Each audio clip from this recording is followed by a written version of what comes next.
Selamat pagi, Bapak, Ibu, dan saudara-saudari terkasih. Hari ini kita merayakan perayaan Ekaristi Hari Minggu Biasa ke-28. Mari kita bangkit berdiri dan menyanyikan lagu pembuka.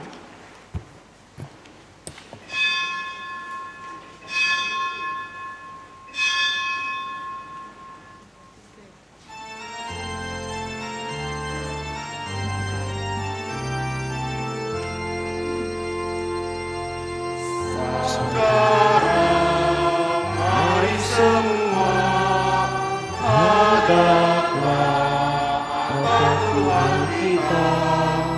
Sambut tubuh dan darah dari putera Allah. Haleluya, haleluya, haleluya. Kita adalah satu, memulai hidup baru dalam semangat muda. Kita hidup kekal, saudara. Mari semua hadaplah altar Tuhan kita. Sambut tubuh dan darah dari putera Allah. Haleluya, haleluya, haleluya.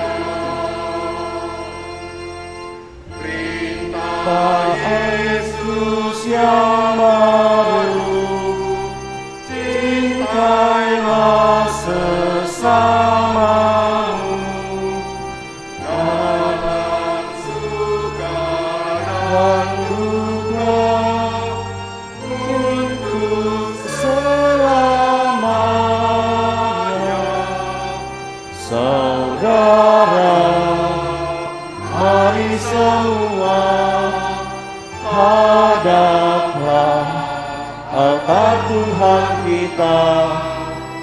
Sambut tubuh dan darah dari putera Allah. Haleluya, haleluya, haleluya.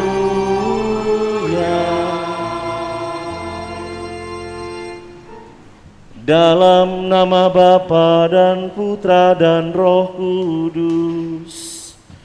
Amin. Rahmat dan damai sejahtera dari Allah Bapa dan dari Tuhan kita Yesus Kristus bersamamu.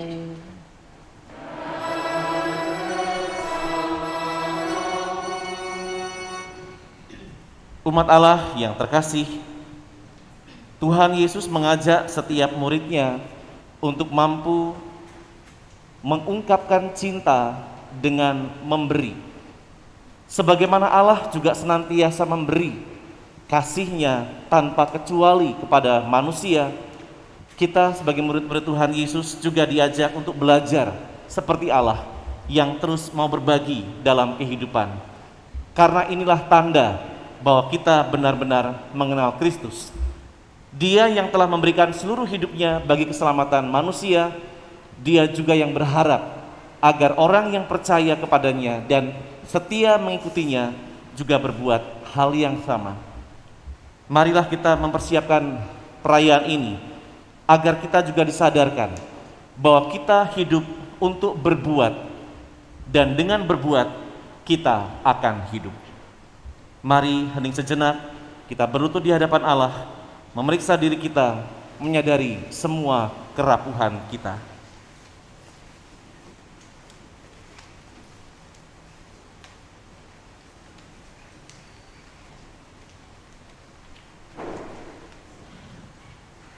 Tuhan Yesus Kristus, Engkaulah Putra Allah yang mau menjadi manusia untuk menyelamatkan kami. Tuhan, kasihanilah kami. Engkaulah Putra Allah yang memiliki segalanya, namun mau menjadi manusia miskin sejak dilahirkan sampai pada akhir hidupmu. Kristus, kasihanilah kami. Engkau memperingatkan kami semua, para murid-Mu, akan bahaya kekayaan bagi mereka yang mau memasuki surga. Tuhan, kasihanilah kami. Semoga Allah yang Maha Kuasa mengasihani kita, mengampuni dosa kita, dan menghantar kita ke hidup yang kekal. Amin. Kemuliaan kepada Allah di surga.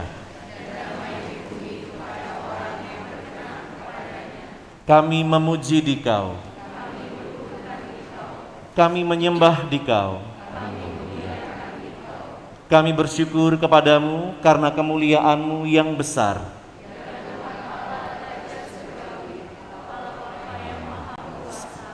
Ya Tuhan Yesus Kristus, Putra yang tunggal. Ya Tuhan Allah, Anak Domba Allah, Putra Bapa. Engkau yang menghapus dosa dunia, kasihanilah kami. Engkau yang menghapus dosa dunia, kabulkanlah doa kami. Engkau yang duduk di sisi Bapa, kasihanilah kami, karena hanya Engkaulah Tuhan, hanya Engkaulah Maha Tinggi, ya Yesus Kristus, bersama dengan Roh Kudus dalam kemuliaan Allah Bapa. Amin. Marilah berdoa. Intensi misa pada perayaan pagi ini.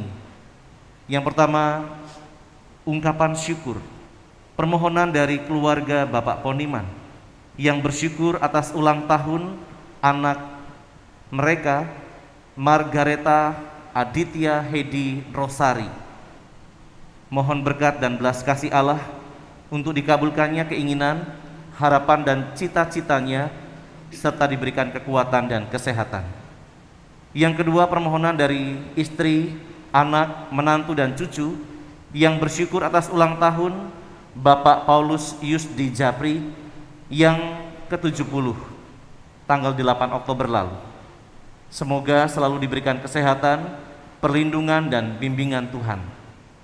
Dan yang ketiga, dari keluarga Bapak Yusdi Japri yang juga bersyukur atas kesembuhan dan kelancaran operasi saudara ipar Polman Silitonga, Yani Heri dan Johan Japri. Mohon kesehatan untuk mereka selalu. Dan yang berikut untuk mendoakan para saudara yang telah meninggal. Yang pertama, permohonan dari keluarga Bapak Bambang Parwito untuk Ibu Katarina Siti Admini yang meninggal dunia 22 tahun lalu. Permohonan dari istri, anak, menantu dan cucu untuk Bapak Robert Situmeang yang meninggal 7 tahun lalu. Dan yang ketiga, permohonan dari anak, menantu, cucu, cicit, keluarga almarhum Chang Sui Hing dan keluarga almarhum Antonius Khairul untuk Bapak Chang Sui Kim yang meninggal dunia 5 tahun lalu, Ibu Rokima Leo yang meninggal dunia 9 tahun lalu, Bapak Antonius Khairul 21 tahun yang lalu, dan Ibu Maria Magdalena Seminggu 31 tahun yang lalu. Semoga saudara-saudara kita yang telah berpulang mendapat sukacita dalam pangkuan Allah.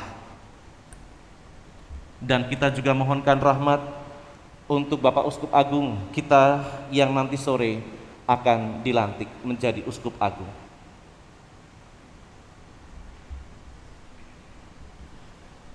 Allah Bapa yang Maha Kasih, Engkau telah mencintai kami dengan kasih yang begitu besar. Semoga kami pun senantiasa belajar dan berusaha untuk mencintai Engkau dan sesama, melebihi cinta kami terhadap harta kekayaan yang akan binasa. Demi Yesus Kristus Putramu, Tuhan pengantara kami, yang bersama Dikau dalam persekutuan Roh Kudus, hidup dan berkuasa sepanjang segala masa. Amin.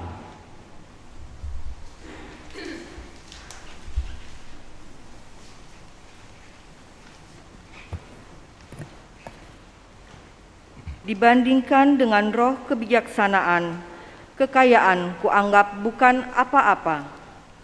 Bacaan dari kitab kebijaksanaan. Aku berdoa dan aku pun diberi pengertian. Aku bermohon dan roh kebijaksanaan pun datang kepadaku. Dialah yang lebih kuutamakan daripada tongkat kerajaan dan tahta.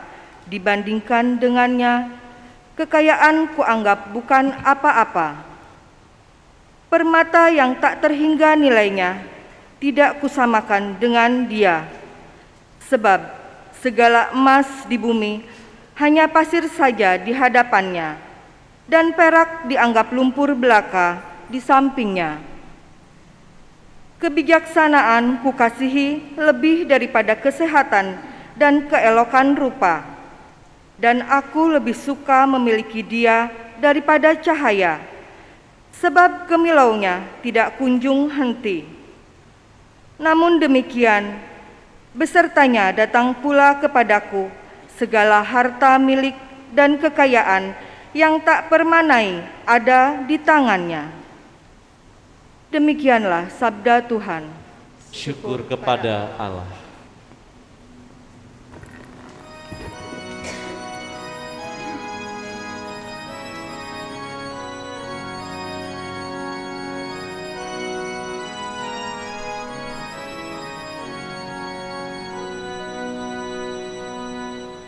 Kenyangkanlah kami dengan kasih setiamu, supaya kami bersorak-sorai.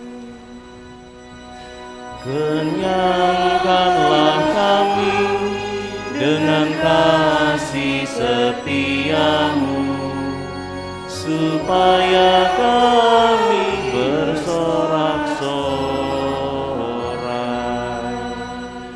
Ajarilah kami menghitung hari-hari kami, hingga kami beroleh hati yang bijaksana.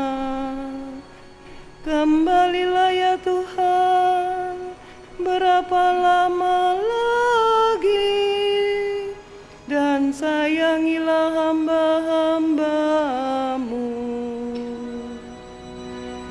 Kenyangkanlah kami dengan kasih setiamu, supaya kami bersorak-sorai.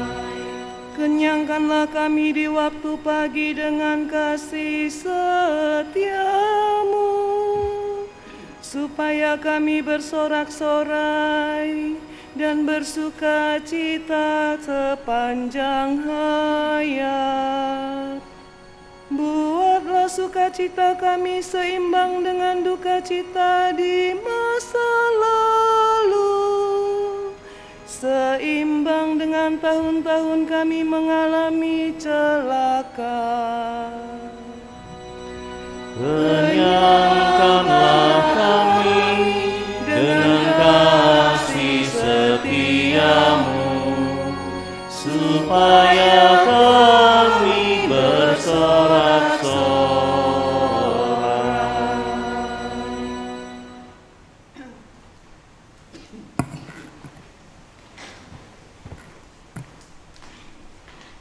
Firman Allah sanggup membedakan pertimbangan dan pikiran hati kita. Bacaan dari surat kepada orang Ibrani. Saudara-saudara, firman Allah itu hidup dan kuat, lebih tajam daripada pedang bermata dua manapun. Firman itu menusuk amat dalam sampai memisahkan jiwa dan roh, sendi-sendi dan sumsum. Firman itu sanggup membedakan pertimbangan dan pikiran hati kita.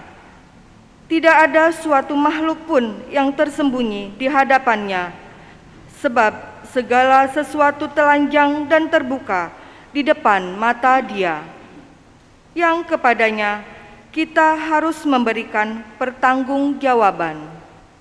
Demikianlah sabda Tuhan. Syukur kepada Allah.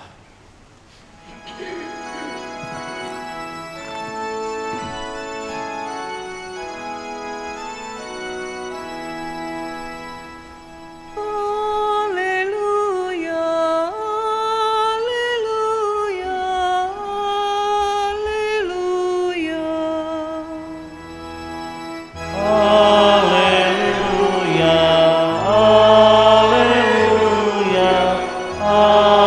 Haleluya. Berbahagialah orang yang miskin di hadapan Allah, karena mereka yang mempunyai kerajaan surga. Haleluya, haleluya, haleluya.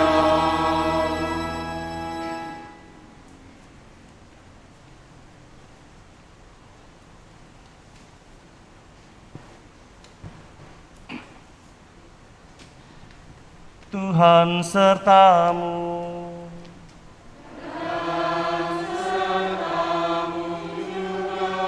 Inilah Injil suci menurut Markus. Dimuliakanlah Tuhan.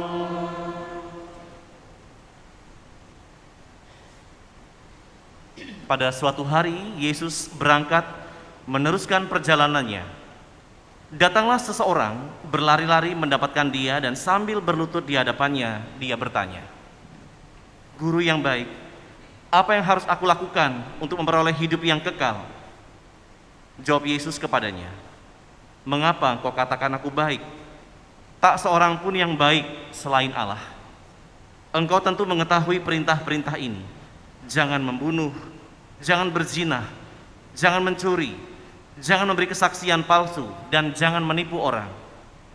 Hormatilah ayahmu dan ibumu." Lalu kata orang itu kepada Yesus, "Guru, semuanya itu telah aku turuti sejak masa mudaku." Tetapi Yesus memandang dia dan mengasihinya, lalu berkata kepadanya, "Hanya satu lagi kekuranganmu. Pergilah, jualah apa yang engkau miliki dan berikanlah itu kepada orang-orang miskin, maka engkau akan beroleh harta di surga. Kemudian datanglah kemari dan ikutilah aku." Mendengar perkataan Yesus, mukanya muram, lalu pergi dengan sedih sebab banyak hartanya. Lalu Yesus memandang murid-murid di sekelilingnya dan berkata kepada mereka, "Alangkah sukarnya orang yang banyak harta masuk ke dalam kerajaan Allah." Murid-murid tercengang mendengar perkataannya itu. Tetapi Yesus berkata lagi, "Anak-anakku, alangkah sukarnya masuk ke dalam kerajaan Allah. Lebih mudah seekor unta melewati lubang jarum daripada seorang kaya masuk ke dalam kerajaan Allah."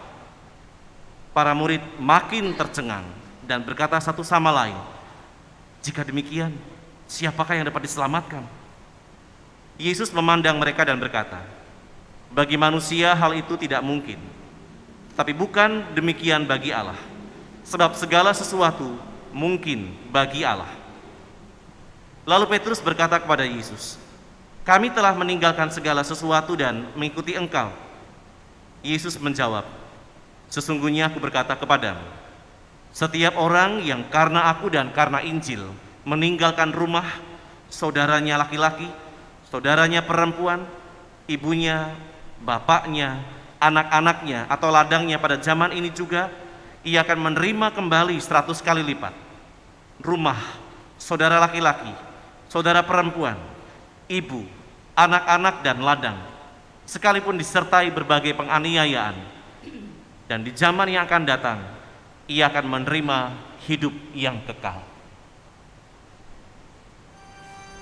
Demikianlah sabda Tuhan. Terpujilah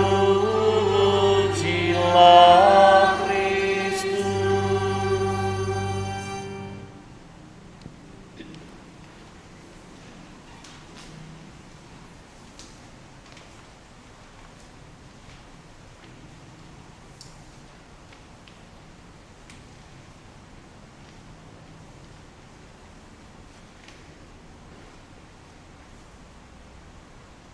Saudari-saudara umat Allah yang terkasih,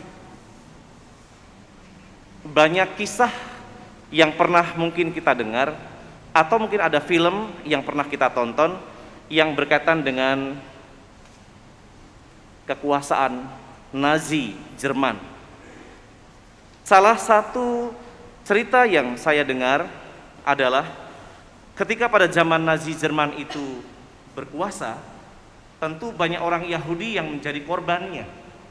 Karena pemerintahnya waktu itu, Hitler, sangat tidak suka atau bahkan sangat membenci orang-orang Yahudi. Entah soalnya apa, tapi yang jelas dia sangat membenci orang-orang Yahudi. Sehingga banyak orang-orang Yahudi yang akhirnya ditangkap, dan sebagian orang yang bisa menyelamatkan diri ya menyelamatkan diri. Kendati mereka tidak jarang terpisah dari keluarganya karena perginya harus buru-buru. Nah, sekali peristiwa ada sekelompok orang Yahudi yang kemudian lari, dan dalam pelarian itu mereka terjebak dalam situasi badai salju. Karena dalam pelarian mereka tidak bisa membawa barang banyak-banyak, pokoknya apa yang ada, yang gampang dibawa itu yang dibawa. Dan mereka tidak mungkin membawa mantel atau yang tebal-tebal itu ya, mantel yang tebal, karena berat.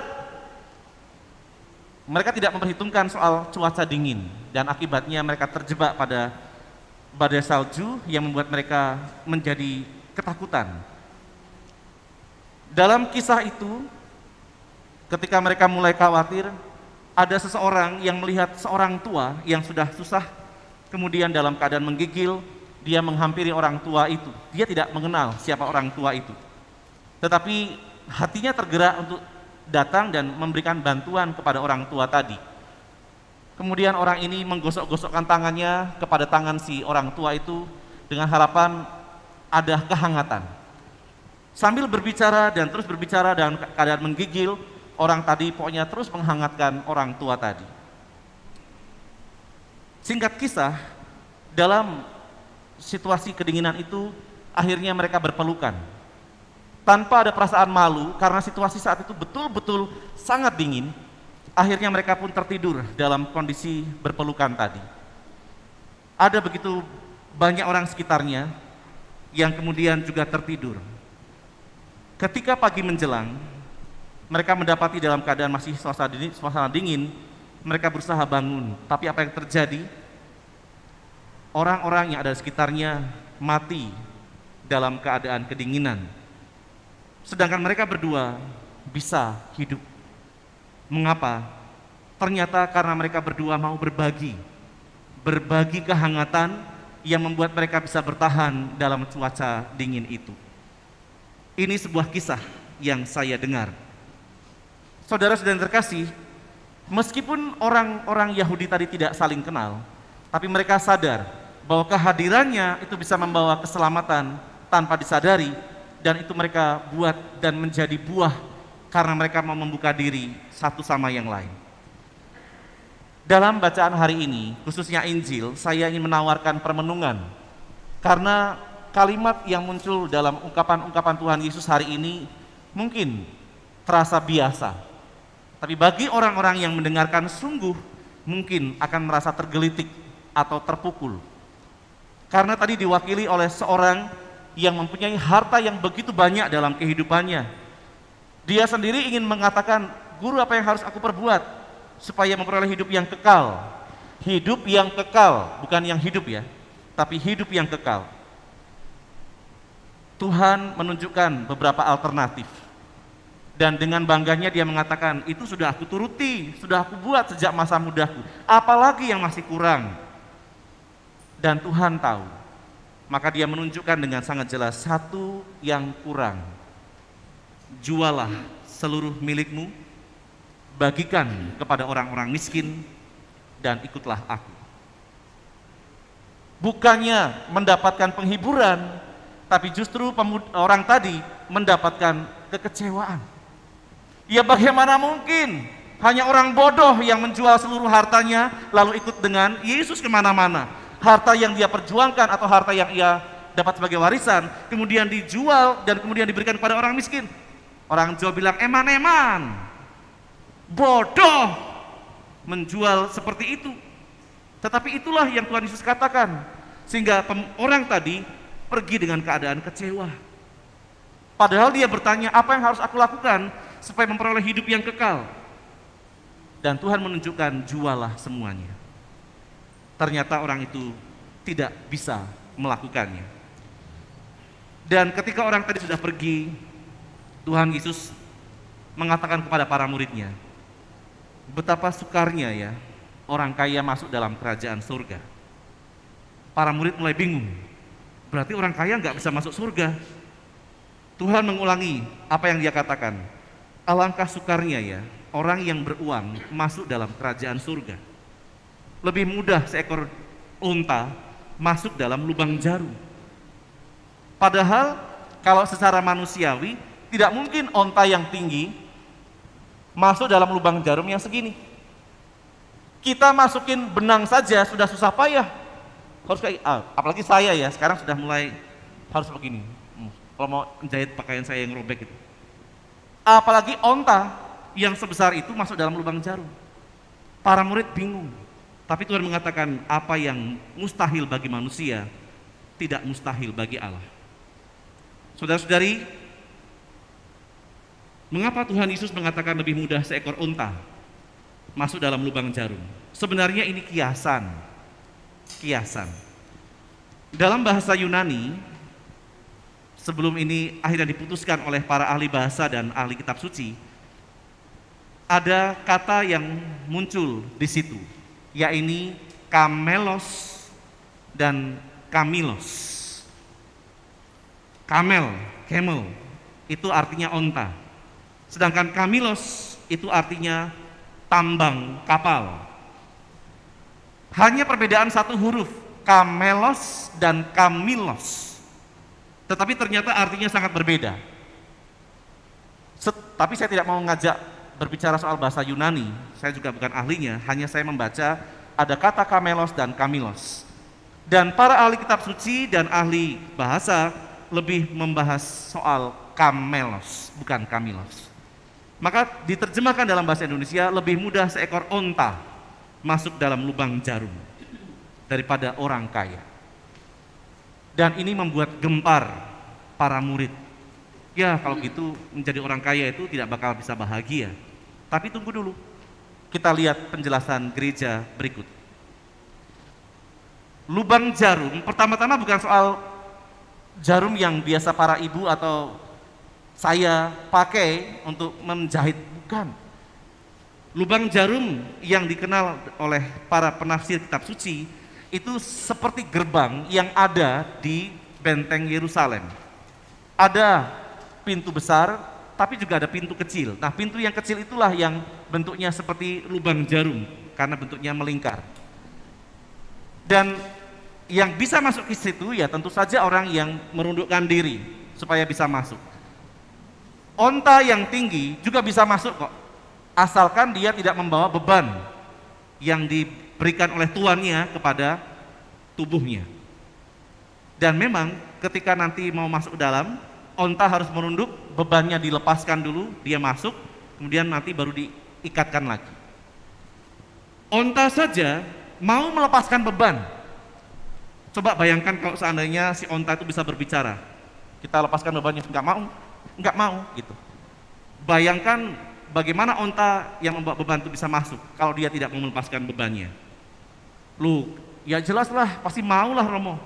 Kan dia onta, dia tidak punya barang-barang, itu milik tuannya. Benar. Demikian juga dengan manusia. Kalau ingin masuk dalam kerajaan surga, orang harus berani melepaskan bebannya, kata Tuhan. Karena siapa? Karena apa? Karena harta yang ia miliki itu milik Allah, bukan milik manusia. Dan itulah sebabnya kalau onta saja ingin masuk harus melepaskan beban karena itu bukan miliknya. Demikian juga manusia, ketika mau masuk dalam kerajaan surga, dia juga harus melepaskan bebannya. Itulah sebabnya mengapa gereja kalau memberikan pemberkatan kepada orang yang meninggal, biasanya jarang menganjurkan kalau dalam peti jenazah itu nanti ditambahin kesukaan-kesukaannya, entah bajunya, entah apanya, entah apa. Enggak perlu. Di surga nanti, tadi dalam bacaan kedua dikatakan, semua orang telanjang. Dan dalam keadaan telanjang pun tidak perlu malu. Seperti keadaan Adam dan Hawa pada waktu kisah penciptaan. Tidak ada yang perlu tutupin dan tidak perlu malu. Paling malu karena dosa. Maka tidak perlu lagi dibawain apa-apa. Kalau nanti masuk surga, orang tidak perlu lagi nyari PlayStation-nya untuk anak-anak. tidak lagi perlu mencari mobilnya, tidak lagi perlu mencari rumah, tidak perlu. Karena semua sudah tercukupi. Sehingga ketika orang mati tidak membawa apa-apa. Jadi nggak perlu masukin dalam peti itu, ini boneka, ini nggak perlu. Itu bukan tradisi Katolik. Nah, saudara-saudara terkasih, itulah mengapa Tuhan Yesus mengatakan, susah ya orang kaya masuk dalam kerajaan surga. Karena sebagian dari orang kaya itu seringkali mengikatkan diri pada beban yang sebenarnya adalah milik Allah. Kalau kita mendengarkan kisah Zakheus, pemungut cukai yang kaya, dia tidak segan-segan mengatakan, Tuhan, separuh dari kekayaanku akan kuberikan kepada orang miskin. Dan kalau seandainya ada yang pernah kuperas, akan kukembalikan 2 kali lipat. Dan Tuhan mengatakan, keluarga ini memperoleh keselamatan. Tanpa malu, Zakheus melepaskan apa yang bukan menjadi miliknya, bahkan pernah dia buat dalam kesalahan. Jadi saudara-saudara, apa yang bisa kita refleksikan di sini? Supaya kita tidak menjadi takut untuk menjadi kaya. Orang kaya atau orang menjadi kaya bukan sesuatu yang salah kok. Kekayaan itu adalah anugerah. Meskipun anugerah itu diperoleh dengan cara berusaha atau karena warisan, orang bisa menjadi kaya. Kita bisa melihat ada begitu banyak orang yang kaya yang juga masuk dalam kerajaan surga. Jadi kita tidak perlu takut jadi kaya. Dan orang miskin juga tidak perlu takut untuk menjadi miskin, tapi ada catatannya. Kita melihat lebih dahulu orang-orang kaya yang boleh kita sebut sebagai mereka yang berbahagia. Bapak Abraham, kurang kaya apa coba? Ternaknya banyak, budaknya banyak, luas tanahnya banyak, besar. Kurang apa coba?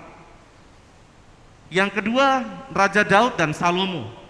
Dia juga orang kaya dan kita juga yakin bahwa mereka masuk surga. Meskipun mereka juga pernah berbuat kesalahan dan dosa, tapi kita yakin mereka sudah berbahagia bersama Allah. Kurang kaya apa coba? Sudah kaya, menjadi penguasa lagi.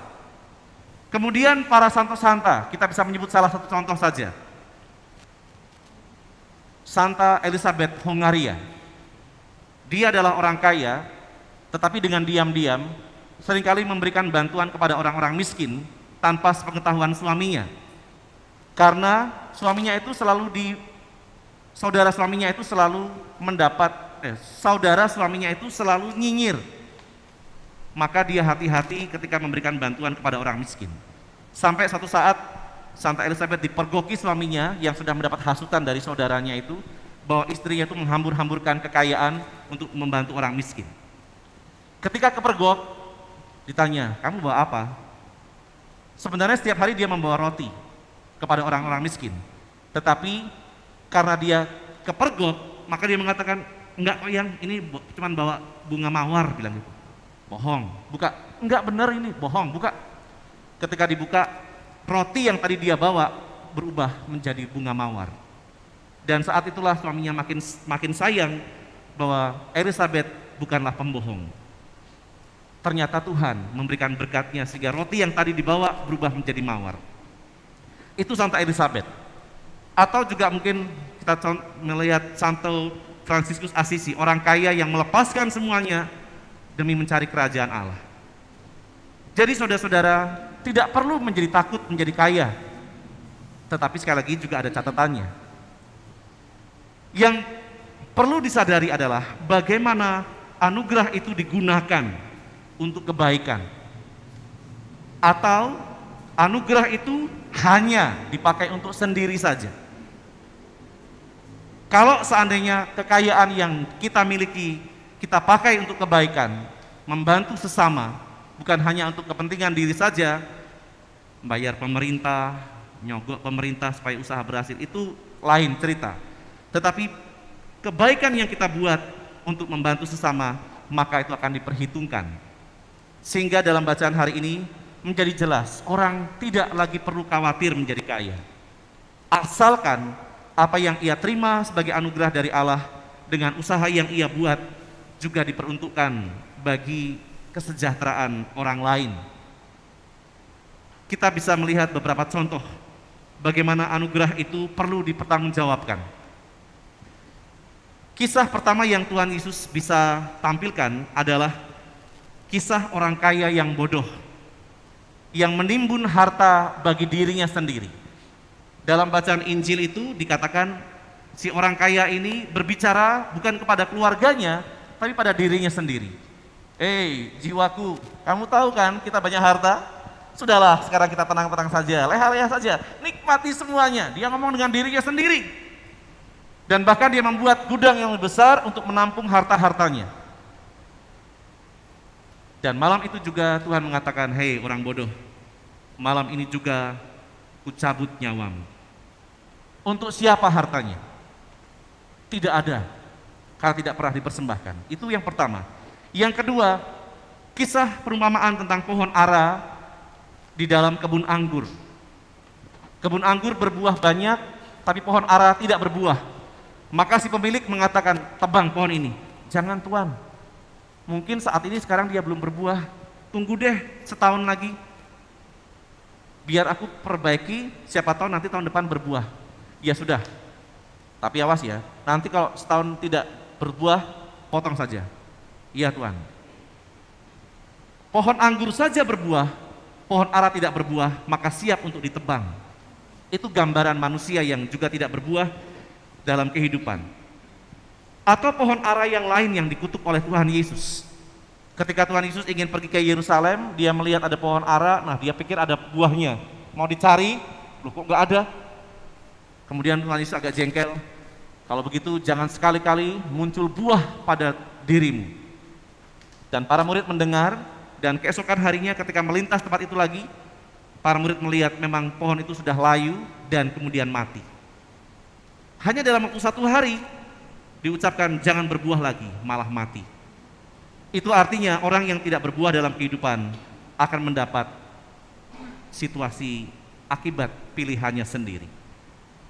Kita juga bisa melihat para wanita kaya yang menjadi murid Tuhan Yesus. Kita mendengarkan bagaimana Tuhan Yesus pergi dalam karya-karya pelayanan, tetapi para wanita-wanita dengan kekayaan yang mereka miliki, mereka memberikan bantuan dalam karya pelayanan itu. Artinya, sebagai orang kaya pun, mereka juga memberikan perhatian dalam karya-karya pelayanan. Atau contoh yang terakhir, pemilik kebun anggur dalam perumpamaan,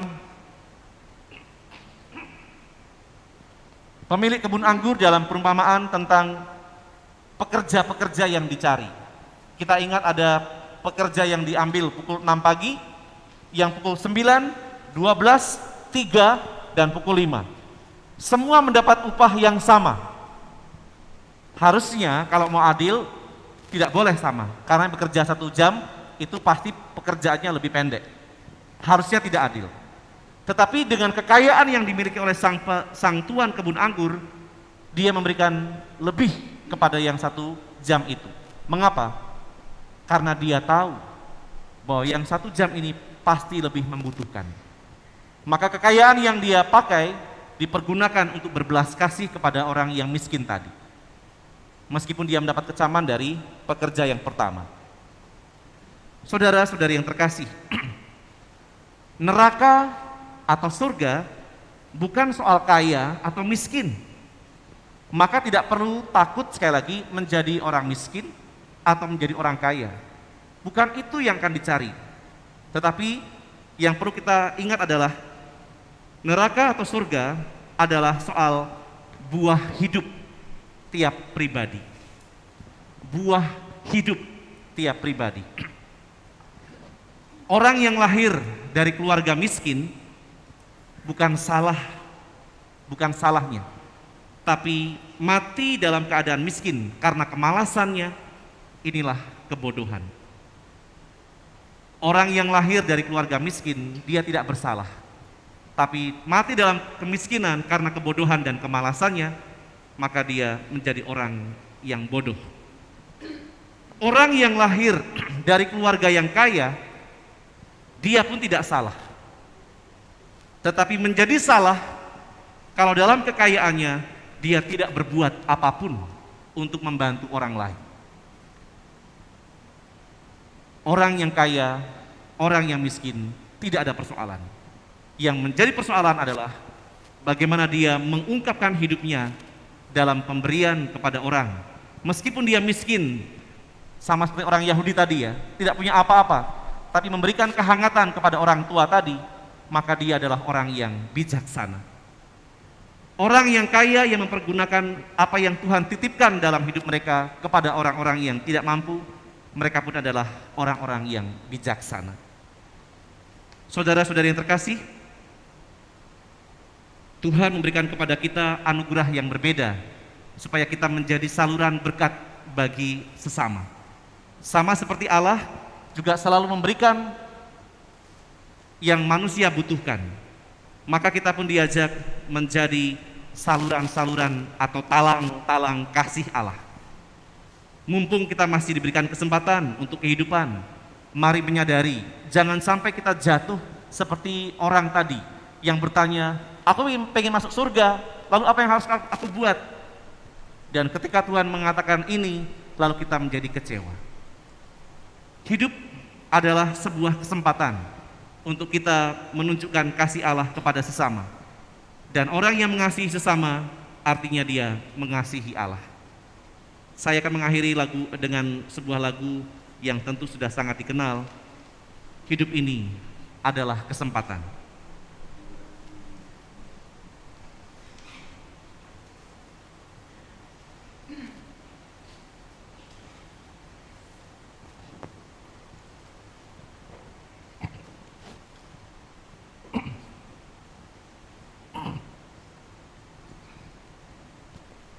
Semoga waktu yang Tuhan berikan ini menjadi kesempatan kita untuk mempersiapkan masuk dalam kerajaan surga.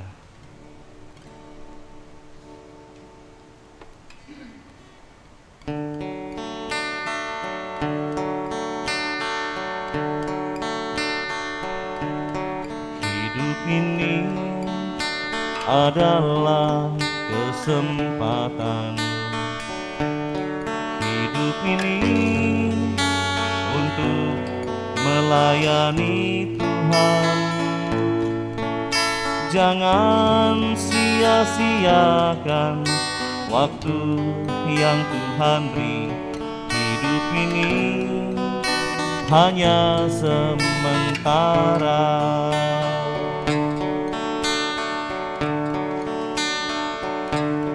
Hidup ini adalah kesempatan. Hidup ini untuk melayani Tuhan. Jangan sia-siakan waktu yang Tuhan beri. Hidup ini harus jadi berkat.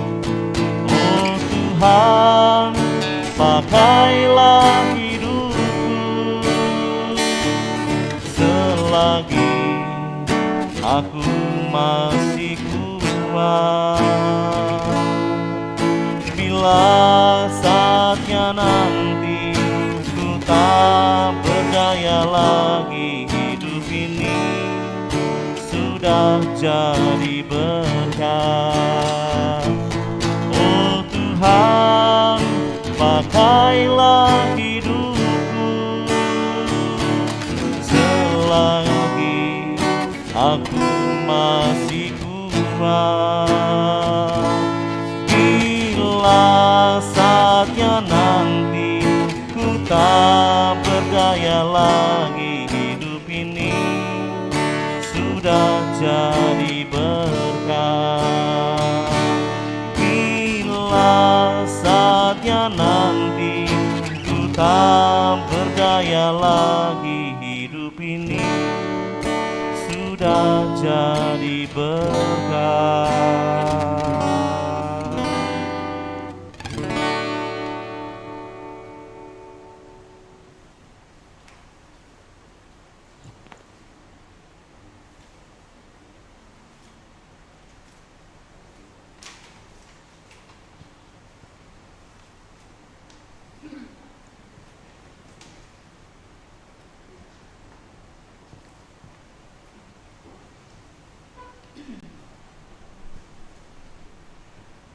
Menyadari panggilan kita sebagai murid Tuhan, mari kita juga mengungkapkan kembali iman kepercayaan kita kepada Allah. Aku percaya akan Allah, Bapa yang Maha Kuasa, Pencipta langit dan bumi, dan akan Yesus Kristus, Putranya yang tunggal Tuhan kita, yang dikandung dari Roh Kudus, dilahirkan oleh perawan Maria, yang menderita sengsara dalam pemerintahan Pontius Pilatus, disalibkan, wafat dan dimakamkan, yang turun ke tempat penantian, pada hari ketiga bangkit dari antara orang mati, yang naik ke surga, duduk di sebelah kanan Allah Bapa yang Maha Kuasa. Dari situ Ia akan datang mengadili orang yang hidup dan yang mati. Aku percaya akan Roh Kudus, Gereja Katolik yang kudus, persekutuan para kudus, pengampunan dosa, kebangkitan badan, kehidupan kekal. Amin. Mengikuti Kristus adalah panggilan hidup sejati sebagai putra-putri Bapa yang Maha Pengasih. Maka marilah kita berdoa kepada Bapa agar kita selalu diteguhkan dalam perjalanan kita mengikuti Kristus sebagai jalan kebenaran dan kehidupan. Nanti umat menjawab, Tuhan, dengarkanlah umat-Mu. Tuhan, dengarkanlah umat-Mu. Bagi gereja umat Allah, semoga Bapa memberkati gerejanya agar semakin teguh dalam mengikuti Kristus, satu-satunya jalan menuju kerajaan-Mu. Bimbinglah umat-Mu untuk selalu teguh dalam iman, pengharapan, dan kasih sesuai dengan kehendak-Mu. Marilah berdoa. Tuhan, dengarkanlah umat-Mu. Bagi mereka yang miskin dan menderita, semoga Bapa memberkati orang-orang miskin dan menderita. Tuntunlah mereka untuk selalu berpengharapan akan kasih-Mu yang tidak akan pernah meninggalkan kami.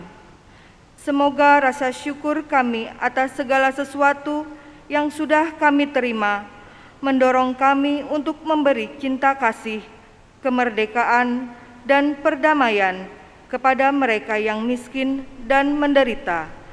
Marilah berdoa. Tuhan, dengarkanlah umat-Mu. Bagi umat paroki kita, semoga Bapa memberkati kita semua yang bersatu di dalam nama-Mu. Semoga kami semakin memahami arti kemurahan hati dan mewartakannya dalam kehidupan kami sehari-hari di tengah masyarakat kami. Marilah berdoa.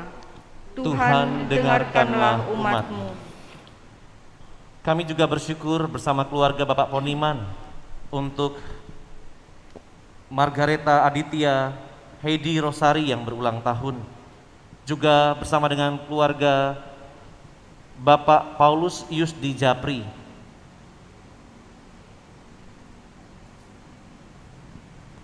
yang merayakan sukacita karena boleh merasakan kesembuhan kembali, merasakan berkat dalam ulang tahunnya. Semoga kedua saudara kita ini juga diberikan rahmat yang dibutuhkan, terlebih kesehatan dan rahmat yang dibutuhkan di masa mendatang. Kami juga bersyukur bersama dengan keluarga Bapak Yusdi Japri atas kesembuhan dan kelancaran operasi Polman Silitonga, Yani Heri, dan Johan Japri. Semoga Engkau berkenan ya Tuhan senantiasa menjaga kesehatan mereka selanjutnya. Dan kami juga berdoa bagi proses sore nanti untuk pelantikan Keuskupan Agung Palembang ini. Semoga semua yang direncanakan berjalan baik dan kami domba-dombamu juga mampu dipimpinnya dalam penggembalaan yang bijaksana. Marilah kita berdoa. Tuhan, dengarkanlah umat-Mu. Allah Bapa di surga, Engkau telah mencurahkan begitu banyak rahmat kepada kami dengan cuma-cuma. Ajarilah kami untuk memberi dengan cuma-cuma pula seturut kehendak-Mu. Demi Kristus Putra-Mu, Tuhan pengantara kami. Amin.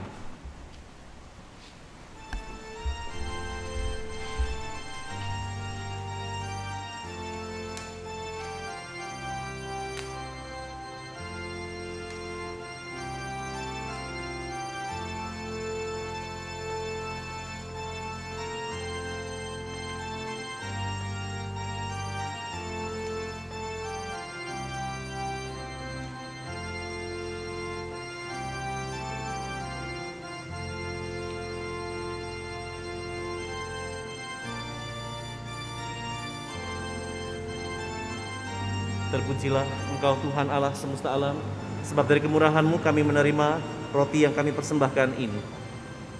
Hasil bumi dan usaha manusia yang bagi kami akan menjadi roti kehidupan. Terpujilah Allah selama-lamanya.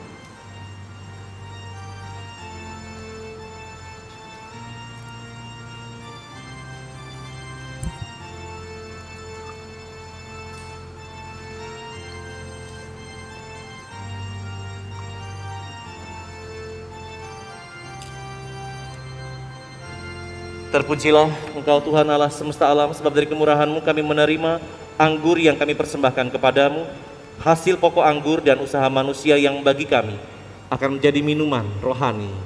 Terpujilah Allah selama-lamanya.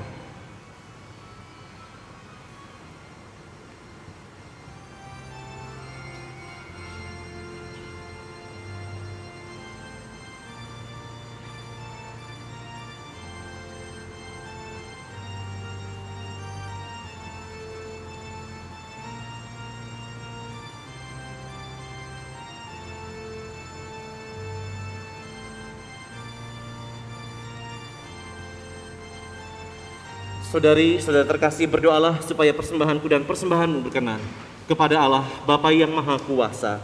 Semoga persembahan ini diterima demi kemuliaan Tuhan dan keselamatan kita, serta seluruh umat Allah yang kudus. Allah Bapa di surga, semoga persembahan yang kami unjukkan pagi ini ke hadapan-Mu membuat kami semakin kaya akan harta surgawi, yaitu Yesus Kristus Putra-Mu, yang telah mengorbankan diri di kayu salib demi kami, demi keselamatan kami, sebab Dialah Tuhan pengantara kami. Amin. Tuhan sertamu.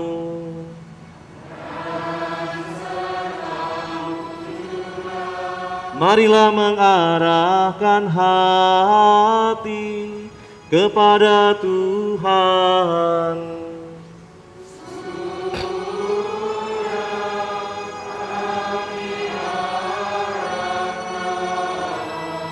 Marilah bersyukur kepada Tuhan Allah kita.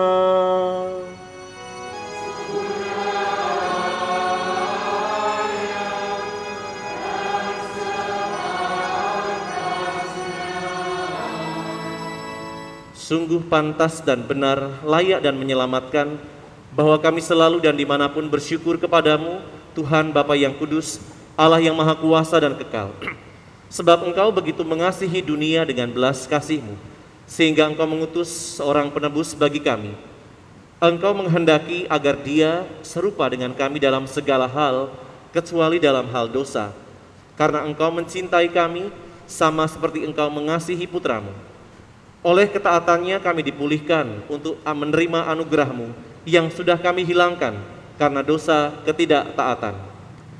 Maka Tuhan bersama para malaikat dan semua orang kudus, kami dengan sukacita memuliakan Dikau sambil bernyanyi.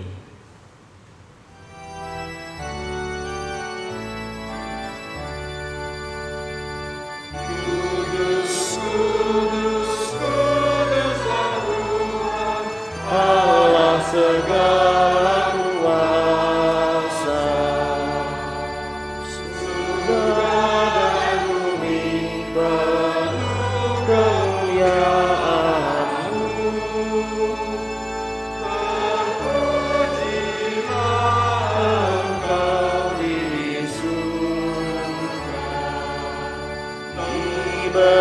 Berkatilah yang datang dalam nama Tuhan, terpujilah Engkau di surga.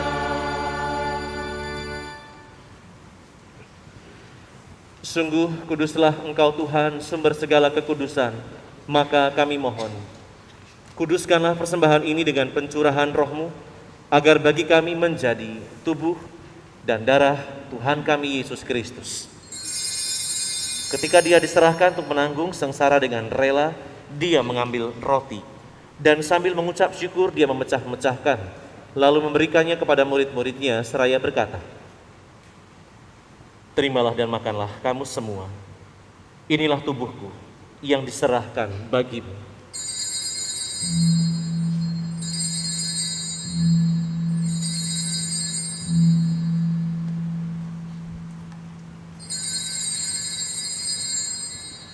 Demikian pula sesudah perjamuan dia mengambil piala.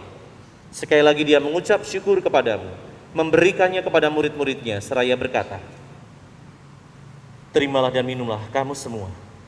Inilah piala darahku, darah perjanjian baru dan kekal, yang ditumpahkan bagimu dan bagi semua orang demi pengampunan dosa. Lakukanlah ini sebagai kenangan akan daku."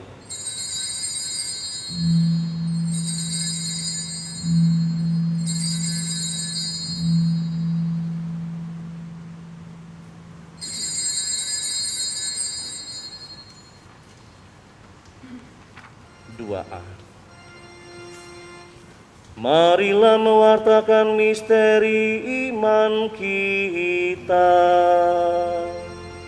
Setiap kali kami makan roti ini dan minum dari piala ini, wafat-Mu Tuhan kami wartakan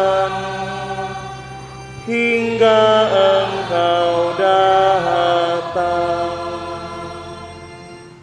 Sambil mengenangkan wafat dan kebangkitan Kristus, kami persembahkan kepadamu Bapa, roti kehidupan dan piala keselamatan. Kami bersyukur sebab kami Engkau anggap layak menghadap Engkau dan berbakti kepadamu.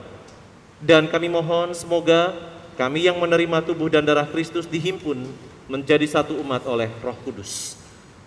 Ingatlah Tuhan akan gereja-Mu yang tersebar di seluruh bumi, agar Engkau menyempurnakannya dalam cinta kasih, dalam persatuan dengan Paus kami Fransiskus, Uskup Agung kami Yohanes, Uskup Emeritus Aloysius, serta semua rohaniwan. Ingatlah juga akan saudara-saudari kami yang telah meninggal dengan harapan akan bangkit, khususnya Ibu Katarina Siti Admini, Bapak Robertus Situmeang, Bapak Chang Sui Kim, Ibu Rocky Maleo, Bapak Antonius Khairul, Ibu Maria Magdalena Seminggu, dan akan semua orang yang juga telah berpulang dalam kerahiman-Mu. Terimalah mereka dalam cahaya wajah-Mu. Kami mohon, kasihanilah kami semua agar kami Engkau terima dalam kebahagiaan abadi, bersama Santa Perawan Maria Bunda Allah, Santo Yosef mempelainya, para rasul dan semua orang kudus sepanjang masa yang hidupnya berkenan padamu. Semoga kami pun Kau perkenankan turut serta memuji dan memuliakan Dikau dengan pengantaraan Yesus Kristus Putra-Mu. Dengan pengantaraan Dia, bersama Dia dan dalam Dia, bagi-Mu Allah Bapa yang Maha Kuasa, dalam persekutuan dengan Roh Kudus, segala hormat dan kemuliaan sepanjang segala masa. Amin. Atas petunjuk penyelamat kita dan menurut ajaran ilahi, maka beranilah kita bersama berdoa padanya. Bapa kami yang ada di surga,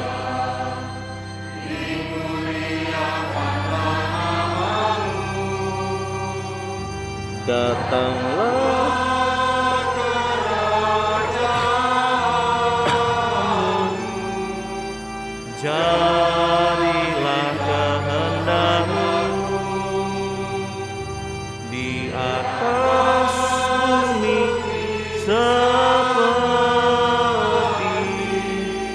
di dalam surga.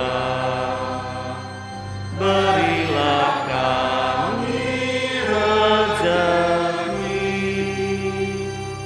pada hari ini, dan ampunilah kesalahan kami, seperti kami pun mengampuni yang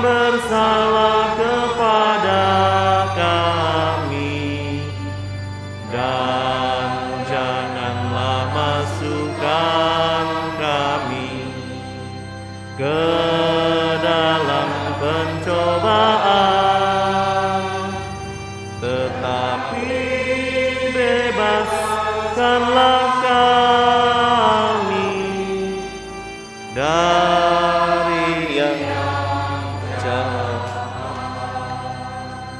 Tuhan, kami mohon bebaskanlah kami dari segala yang jahat. Sudilah memberi damai sepanjang hidup kami, supaya kami yang telah dikuatkan oleh kelimpahan belas kasih-Mu selalu bebas dari dosa dan dijauhkan dari segala gangguan, sambil menantikan harapan yang membahagiakan dan kedatangan penyelamat kami, Yesus Kristus. Sebab Engkaulah Raja yang mulia dan berkuasa untuk selama-lamanya. Damai Tuhan bersamamu.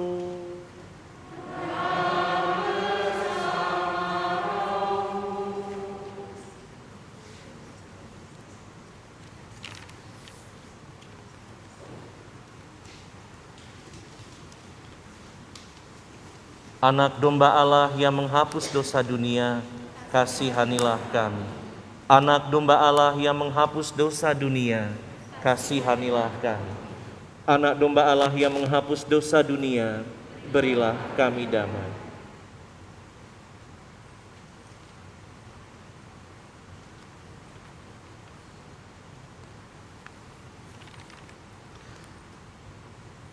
Lihatlah anak domba Allah. Lihatlah Dia yang telah menghapus dosa dunia. Berbahagialah saudari-saudara yang pagi ini diundang ke perjamuan anak domba.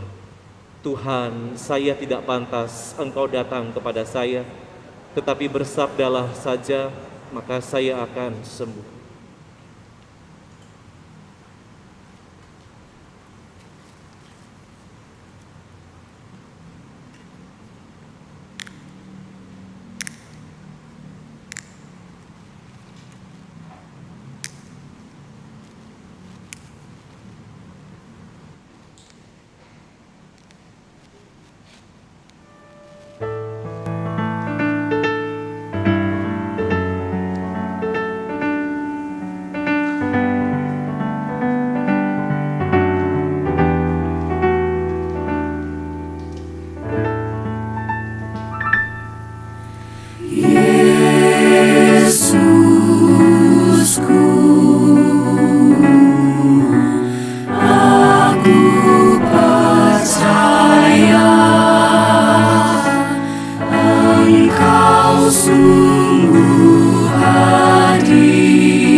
Bersama Bunda Maria, marilah kita sejenak berdoa bagi kelancaran proses pelantikan Bapak Uskup Agung kita nanti sore.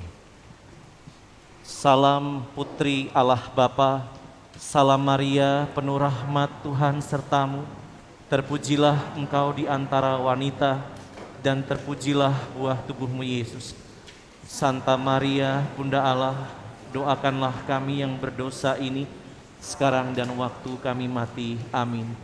Salam Bunda Allah Putra, salam Maria penuh rahmat Tuhan sertamu. Terpujilah engkau di antara wanita, dan terpujilah buah tubuhmu Yesus. Santa Maria, Bunda Allah, doakanlah kami yang berdosa ini, sekarang dan waktu kami mati. Amin. Salam mempelai Allah Roh Kudus, salam Maria penuh rahmat Tuhan sertamu.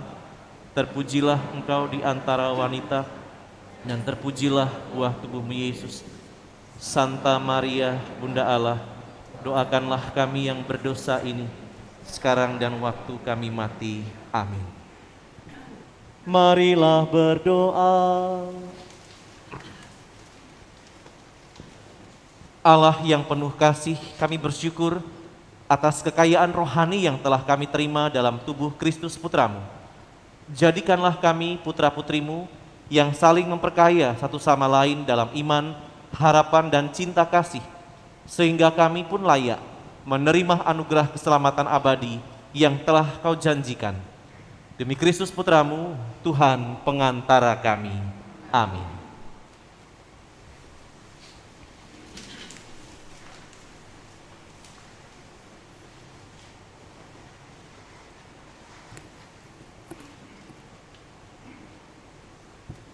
Pengumuman.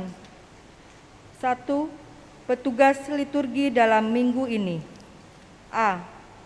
Misa hari Sabtu tanggal 16 Oktober jam 6 sore. Lektor Fidelia Siska, pemazmur Marta Sari, petugas tata laksana lingkungan Andreas, petugas kur wilayah Yohanes, organis Coki. B. Misa hari Minggu tanggal 17 Oktober jam 7 pagi. Lektor Andreas Widyo, pemazmur Sophia Widodo, petugas tata laksana lingkungan Agustinus, petugas kur keluarga Dehonian San Frades, organis Michael.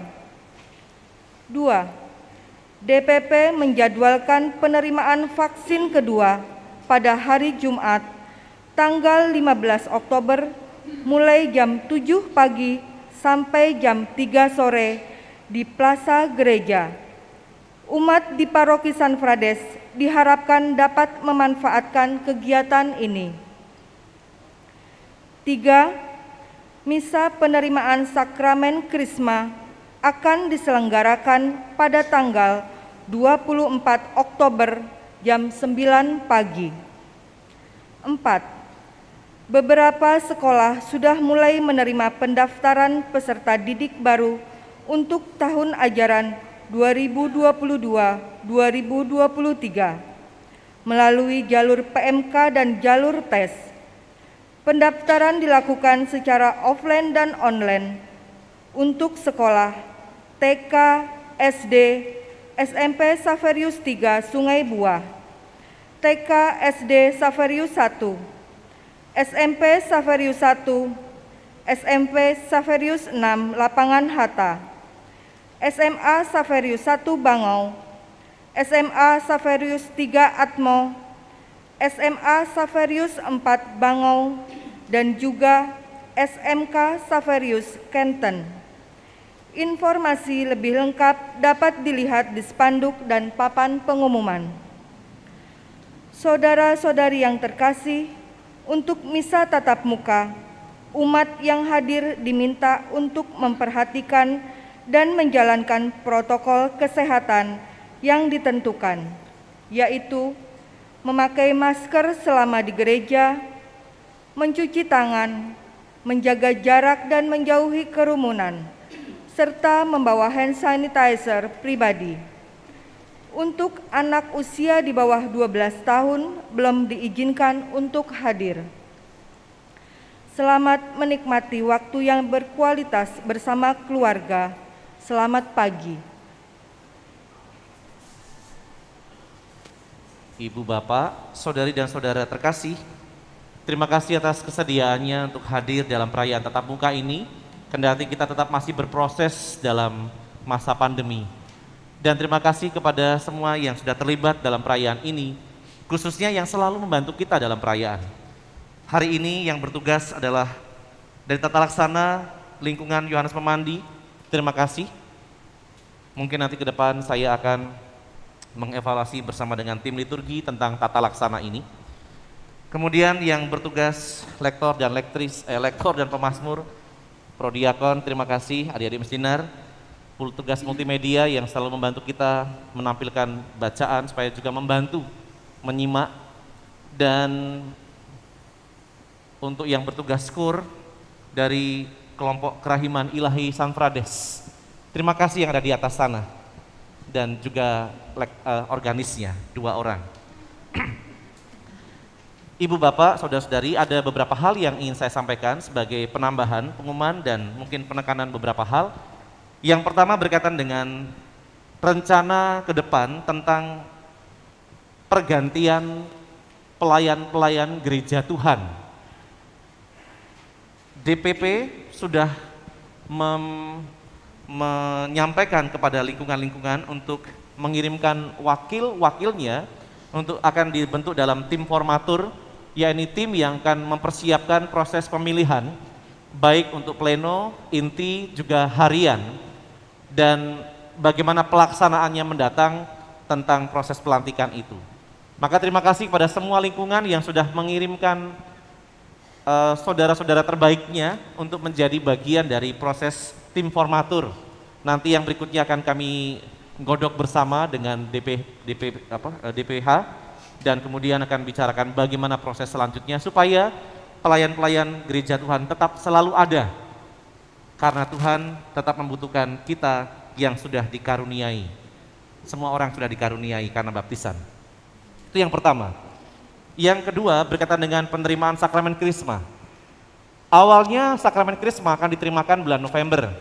Tetapi berhubung kemarin 2 minggu yang lalu saya mendapat informasi dari Keuskupan, sambil merayakan masa purna bakti Monsinyur Aloysius Sudarso, sekaligus mengakhiri tugas beliau, maka ada momen khusus di mana kita sedang mempersiapkan penerimaan sakramen Krisma. Maka oleh Keuskupan jadwalnya diajukan lebih cepat tanggal 24 besok. Sehingga ini juga harus membuat panitia persiapan untuk berpikir tentang pembelajaran, proses sakramen tobat dan sebagainya. Maka untuk hari ini setiap calon penerima Krisma akan berjumpa dengan pastor paroki. Akan dibagi dalam 2 kelompok, dan ini wajib. Yang pertama untuk anak-anak, setelah kemudian selesai baru golongan atau kelompok dewasa. Dibagi 2 supaya ketika membahas romonya nggak bingung. Untuk anak-anak dengan bahasa anak-anak, untuk orang dewasa kita bicara secara dewasa gitu ya. Nah itu berkaitan dengan pertemuan hari ini dengan pastor paroki dan tidak ada kesempatan lain. Lalu akan dijadwalkan juga sakramen penerimaan sakramen tobat bagi yang akan menerima sakramen ini. Dan untuk misa tanggal 24 akan dibagi 2 pada hari Minggu itu ya. Yang pertama jam 7 untuk umum seperti sekarang ini. Tetapi yang jam 9 atau setengah 10 nanti akan diputuskan bersama dengan Dewan, atau jam 10 itu khusus untuk penerima Krisma dan keluarganya, supaya tidak terlalu banyak dan Bapak Uskup juga tidak menjadi bingung nanti ya, kan sekali lagi masih masa protokol kesehatan. Akan dibagi 2, yang misa yang kedua itu untuk penerima Krisma dan keluarganya. Maka nanti akan disampaikan pada waktunya lagi. Itu berkaitan dengan misa. Dan yang ketiga, Bapak Ibu dan saudara terkasih, kalau sekarang sudah beberapa minggu ini Anda melihat di sebelah sini itu sudah tidak ada penghuninya ya, kursinya kosong. Berdasarkan keputusan Dewan, maka sejak tahbisan kemarin, perlahan-lahan lewat sosialisasi, kita akan mengubah sedikit posisi yang ada di sekitar panti imam ini. Menurut cerita, menurut planning yang sudah pernah saya dengar, bahwa balkon itu memang disiapkan pertama-tama untuk KUR, bukan untuk umat. Meskipun ada dulu pernah perpindahan sih, tapi yang saya ingat dan saya baca, menurut sejarah, balkon itu memang diperuntukkan untuk KUR.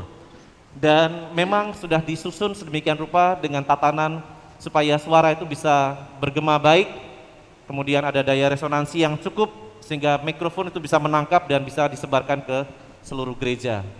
Jarak atapnya juga tidak terlalu jauh, karena mereka yang bertugas itu kan dekat dengan surga gitu ya, antara bumi dan surga. Jadi posisinya pas banget lah. Maka untuk KUR akan tempatkan di atas sana, dan umat akan ditempatkan di bawah dan di samping sini. Lalu untuk yang lain bagaimana? Kami akan berbicara dengan seksi-seksi terkait, entah prodiakon, kemudian seksi liturgi, dan juga misdinar, bagaimana penempatan posisi ini, supaya nanti saudara-saudari yang ada di bangku sayap tidak terpunggungi, ya, tidak terpunggungi, sehingga nanti bisa melihat apa yang terjadi di sekitar altar ini. Meskipun dari layar masih bisa dilihat, tapi mudah-mudahan itu membantu untuk lebih memfokuskan kepada altar sini. Ini yang ingin kami sampaikan, mempertegas beberapa hal. Selamat berhari Minggu. Semoga Tuhan memberikan berkat yang terbaik hari ini. Dan jangan lupa bahagia, entah Anda sekarang berkecukupan atau sedang dalam situasi kurang berkecukupan, tapi yakinlah surga dan neraka bukan soal kaya dan miskin, tetapi soal bagaimana kita berbuah dalam kehidupan. Mari mohon berkat Tuhan.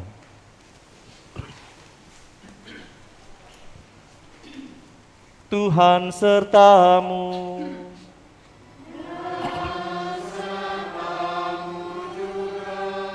Allah yang Maha Kuasa melimpahkan berkat-Nya kepada saudara sekalian, Bapa dan Putra dan Roh Kudus. Amin. Pergilah, misa sudah selesai. Syukur kepada Allah.